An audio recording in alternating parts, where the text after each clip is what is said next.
תרמיל, ולנו יש המלצה נוספת בשבילכם על מנת להירגע. שלום לאומנית הנייר, מינה בן נון. איזה כיף שאת כאן, איזה אישה רגועה.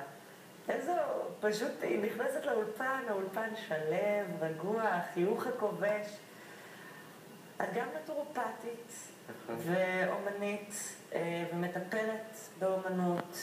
נכון. איך הגעת לעיסת נייר? איך הגעתי לעיסת נייר? ראיתי את זה באיזשהו מקום בחיפה ולקחתי את זה כמין חוג כזה. תמיד עסקתי באומנות. מאז שאני ילדה זה סוג של ריפוי בעיסוק, של להרגיע את ההיפראקטיביות, למרות שאני נראית רגועה. וזה תמיד היה, האומנות תמיד הייתה, תמיד ציירתי, תמיד התעסקתי, וזה כבש אותי, כי זה חומר זמין. בעיקר מה שכבש אותי זה האפשרויות האינסופיות. כי אני רואה שיש כאן כיסא שהוא ענק, ובהחלט אני מאמינה שאפשר לשבת עליו, הוא יציב, הוא חזק. כן. עשיתי כיסאות כאלה, זה במקרה שולחן שירות. סליחה, כן. שולחן שירות. יש לי גם כיסאות כאלה. אבל הוא יכול, בוא נגיד שיש כיסאות מעיסות נייר, ויש מיטות מעיסות נייר, ואפשר לשבת, ואפשר... זה משהו שהוא מאוד מאוד חזק. יש לנו כאן קישוטים שזה הולך וקטן, אם זה הפיל המקסים הזה. תיק, אומנות שימושית לחלוטין, כן. ומה שקרוב מאוד לליבי, תכשיטים יפהפיים, שנראים כמו זהב 22 קראט, 24 קראט. אני רואה פה מסריקות, זה פשוט מרהיב. איך, זו עיסת נייר? זו עיסת נייר, כן. זה, טוב, אני רואה שזה צבוע. נכון, צבוע בצבע מים. העמידות שלו זה חומר קצת פחות איכותי לסביבה דווקא, שנקרא מים קר בשפה יותר נעימה ועדינה שלו. וזה חומר שבעצם זה הציפוי? זה עושה כמו שכבת זרוחית, זה אוטם את זה, זה מדביק את כל החלקים ביחד. אז גם אפשר להיכנס עם זה לים. כעיקרון כן, אבל לא מומלץ. זה יותר שומר על זה מלחות. אם במקרה שטפת ידיים, זאת מייבשת, זה שומר על זה, אבל לא הייתי שוחה עם זה בים. זה מדהים. אני רואה כאן את הסיכת ראש הזו, שיש עליה ממש הטבעה של פרח, טקסטורה. תספרי לי קצת על תהליך העבודה, גם על השוליים המאוד מעניינים האלה שיש לנו כאן.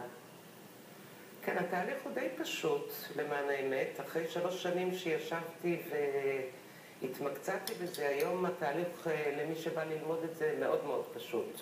מאוד. על הסיכה הזו לצורך העניין. זה בעצם שכבות של נייר, מודבקים יחד.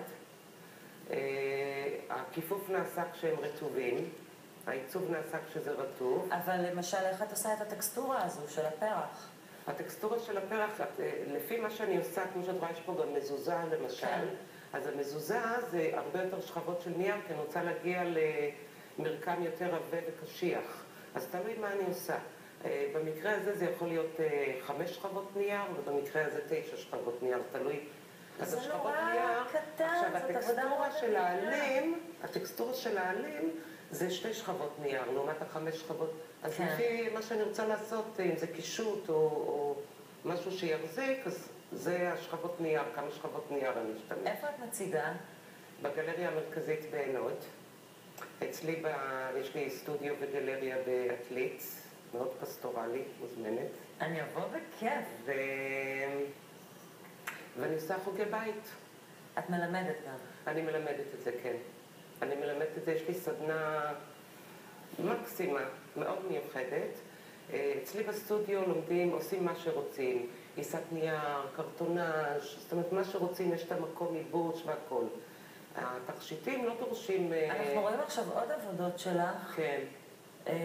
מה זה? מאיזה חומרים? זה הכל נייר. אבל זה אבנים, זה נייר. כן, חלק מזה את רואה פה. כן, אני רואה כאן על הבובות. את מטביעה אבנים בנייר? מה? אני מסתכלת ואני מבינה מה אני רואה. זה נראה צעד בכל דבר. נכון. זה צבע על בסיס מים. יש לי כל מיני צבעים, וזה אני קוראת לו 24 קראט, וזה 18 קראט, וזה הכל צבעים על בסיס מים. בעצם הגעתי לזה לגמרי בטעות, כי מטבעי אני לא אוהבת תכשיטים ואיפור והכל כבד לי, ואני לא לובשת תכשיטים בשביל להציג אותם עכשיו, בגלל שאני עושה אותם, אבל בסך הכל המתכות מאוד כבדות לי וגם... אבל תשמעי, זה גם גאוני, כי בעצם כשאת עושה תכשיט מעיסת נייר, הוא נראה זהב, אבל הוא עולה כמה? תורידי 0 מהזהב. אז בהחלט גם משתלם ללקוחה. נכון. אני כל כך מודה לך שבאת, נינה, תודה רבה, תודה לשניכם. אנחנו נצא להפסקה, כשנשוב ממנה, נשאר עם החיוך הזה שמינה העלתה לי על הפנים, ונדבר על מוזיקה. יהיה כאן המלחין בועז ברקת, נשמע ממנו על תווים שפורצים מתוכו ומתגבשים ליצירות, וגם תכשיטים בעיצוב מוקפד במיוחד. תהיה כאן צורפת מעצב התכשיטים, שכל תכשיט שלה מקבל את כל תשומת הלב, ורואים את התוצאות, יצירה מקומית. אנחנו כבר שווים.